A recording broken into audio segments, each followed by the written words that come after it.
I think the fact that post-war England is starting to become multicultural is absolutely central to this story. Because for me, the first people to inhabit a multicultural Britain are the white kids and the West Indian kids living together in rundown, rat-infested estates in London and Liverpool and Glasgow and all the places where this story starts. It's utterly impossible to underestimate the impact of the Windrush. Without that boat loaded down with Caribbean people looking for a new life in this country, and then being sent records, and then those records spreading out, I can't even imagine what British subcultures would be like without that. Multiculturalism, it was always going to take root firmly in Britain because of our imperial past. You know, that is, every action has a kind of reaction, and you can't spread roots of your own society out into the world without something then coming back, and also coming back onto what was ostensibly a tiny island. Well, the rude boy culture was everything that British youth culture wanted to be, in that it was edgy, it was dangerous, it was completely anti the mainstream. And basically that's what youth culture should always be. It should always come from being anti the mainstream. We were so slick with our dress, you know, our trousers, the seam had to be right, you know, it's stand up there, you know, our brogues have to be clean and, you know, polished, well polished, you know. The idea of showing white socks with black trousers, you know, that I can't think of when narrow trousers and white socks was ever worn before in Britain, and that was definitely a rude boy thing. Your silk hanky has got to be in the pocket, you know. You know, you think, well, I mean, it's just an hanky, but it's not just an hanky, it's a statement, you know. The little pork pie hats, the slightly hitched up trousers, the low rise on the trouser, anyway. It's all about an emphasis of masculinity, really. We introduce a swagger, you know, a style, a walk, the way your trousers hang, you know, it's got to be at the right length, you know, and that's all come from Jamaicans. So you get people from the West Indies bringing over mento and scar, wearing their trousers a little bit higher, wearing their pork pie hats with slightly shorter brims, walking in a very different fashion. And you mix that up with kind of traditional English elements of braces and a Crombie coat and a pair of loafers and brogues. What have you got? Skinheads. Okay, skinheads, get up, get set. Grab your bag, your kit, and get fit. The first lot of skinheads that I was aware of, but of course they didn't have that label put on them, were the working class kids who were the early set of mods who wanted to wear something neat if they had menial jobs. Skinheads definitely came out of the mod thing. There's no doubt about that at all. They were the younger brothers. They weren't even called skinheads. That was a media term. Move around, don't sit down now. Skinheads are hard, no-surrender, militant working-class mods. Really stripped down. They've taken that mod look and they've taken it right back to its kind of essentials. It was a really cool, underground, subversive thing, just like the mods. You couldn't read about it in magazines. There was just only a couple of shops, hardly anybody knew about them, you know, and then all of a sudden, yeah, it did explode. I couldn't say these kids were racist in the way that, you know, that I knew that the larger society around me was, in terms of, you know, the Caribbean population that was coming into the country at that time. They were, I don't know, I don't really think they even thought about it. If you ain't a skinhead, then get off somewhere and have a cough. The skinheads I knew, circa 68, 69, 70, they weren't racist. I never experienced any racism. I can honestly, hand on heart, say. They were quite happy in the little subculture that they had and the way that they dressed. They knew they were cool. That was always my thing. Skinheads were 10 times cooler than the little hippie contingent. It's a style and a musical thing that and to me that's what brought black and white together.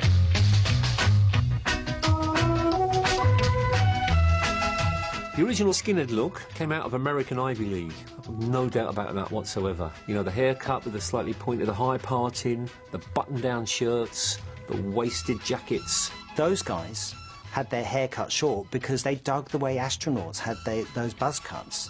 They wore braces. They wore flat-fronted chinos. To them, it was all about style, being crisp, being quite conservative, being very, very careful, stay-pressed trousers. Everything looked very neat, very tidy. Tonic suits, you know, three-quarter length, lovely, you know, two-tone mohair jackets. I mean, it was serious dressing.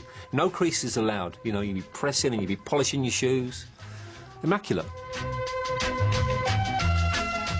This was against the background of so-called swinging London, where everybody was wearing great big orange collars or gold or ridiculous bouffants and things, and the height of fashion for street kids was like boots, and that was just in the face of everything. It's an extraordinary statement, which says we are proud to be working class. We're actually, if you like, an example of that multiculturalism that we come to talk about, because most of it comes from the West Indies. They dance to ska music and to reggae. They kind of ape the looks of the black kids who share the same council estates as them. It's no surprise that skinheads grow up in those tough inner city areas that are shared with black and white.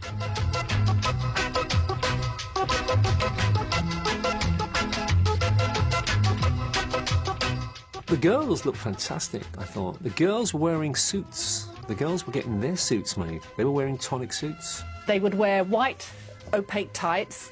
They'd wear patent leather brogues, black shiny brogues, lace-ups, two-tone mohair skirts. And then at the top would be more like the boys. They'd often wear braces and a white shirt, Ben Sherman shirt, and then their hair cut into a feather cut, but very thin, wispy bits like that. The first generation girls weren't as exaggerated, I think, as the second generation girls, you know. But they did look pretty cool with those bits just hanging down. I thought it looked great, really. If you walked around in the late 60s looking too hippie-ish, you ran the risk of being attacked by skinhead girls. They'd walk around in gangs and they literally would attack you with their shoes, often. I want all you skinhead to get up on your feet. Put your braces together and your boots on your feet.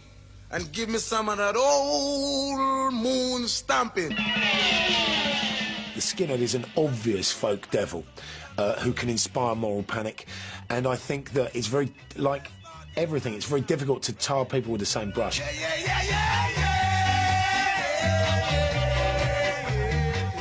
The press defined the whole thing, really. I mean, I remember I got back from holiday and, like, the assistant manager said, oh, there was a thing in the Mirror yesterday about young people who dress a bit like you, called skinheads. I said, what? And it had a diagram, a drawn diagram. This is a skinhead. And he had, like, shaved hair, white T-shirt, braces, jeans and big boots, and he was sort of standing like that. Now remember, I'm your boss, Skinhead speaking. My name. As soon as the media coverage started, the coolest ones grew their hair long. Other people, as I said, followed, and then, you know, as a result, the media started calling them suedeheads. But the whole thing was over by 1970. Now, when I said sing... It's funny that the whole skinhead thing died out at the end of the 60s. I guess, you know, it was just this little subculture blip that came up and went away again, but it crept back again. Later on, you get a skinhead revival in the 70s, which is overtly racist, which is associated with oi music and all of that kind of nasty, ugly stuff. And I'll tell you what, there was nothing cool about these guys. They did not look cool. They looked horrible. They didn't have any style. It was a uniform for them. Do you know what I mean? It was you, we're this. There was nothing to do with style. Those kids, you know, adopted the skinhead look because it looked very intimidating. I guess it was that kind of close-cropped Hitler Youth thing. Braces, Nazi salutes, but they were always a minority, and I guess they were eliciting a disproportionate media coverage. It was when somebody who thought they were being very smart and clever, how can we hijack the youth and get them into a movement? That's when the National Front tried to hijack the skinhead movement and brought it in them. So it's only a very, very, very small little group of people. The media tends to blow it up. big headline. It was nothing like that, you know? When you're talking about social subcultures, you're talking about groups of people, and groups are, by their very nature, will always subdivide. It's funny because there were the left-wing skinheads, really vibrant left-wing skinheads. There were the right-wing skinheads, and then in the middle there were still the skinheads. You didn't want anything to do with either group, really. The style and look of Skinhead recurs every so often. It's now a staple of the palette of the fashion designer. That look made an indelible impression on me, and I guess 40-odd years later on, I still sport elements of that look because it's classic. It was never about fashion, it was always about style, and style never dates.